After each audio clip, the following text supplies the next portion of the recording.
Не знам какво да правя живота си.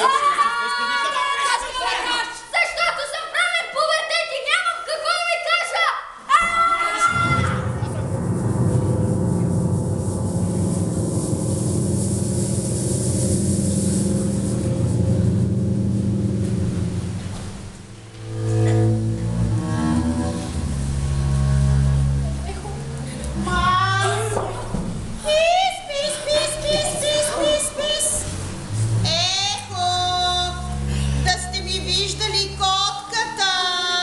Коя сте вие? Как влязохте тук? Кой го говори котова? Търся си котката, казва се Геннади Мат. Спис. Някой да иска трето око. Ма какво око? Трето в повече ми е и го подарявам. С кого говориш? Не знам, някакъв соко.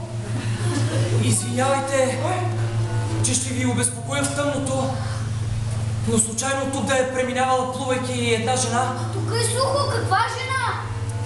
Никога не съм я виждал, но помня, че бяхме женени и имахме 3 деца.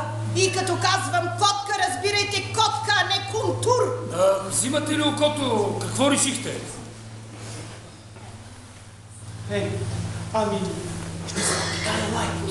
Абе, качалки такива, я се махайте от тук всички! Оставете ни да си преживяваме на спокойствие край на света. Не искам непознати. Не, това не е край на света. Стана земетресение. Простете, бъркате, стана наводнение. Не, блока се килна, якой стана земетресение. Аз съм журналист, глътнах вода и смея да твърдя, че стана наводнение. Не, земетресение стана. Стига сте говорили на ветра, бе! Не виждате, че целият шашав свет сега фърчи и са меткал въздуха? Ние също? Нека да гласуваме в какво положение сме. А земетресение, Б наводнение или С краят на света. Който е за земетресение, да си вдигне ръката. Вдигнахте ли ръка, че нищо не виждам в тъмното? Какво гласуване, бе, хора?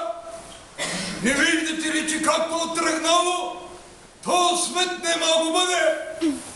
Нас също! Амин! Ама не дайте така, де. Света е като котка и има 9 живота. Дайте да решим какво да правим. Какво? Ще оцелявам.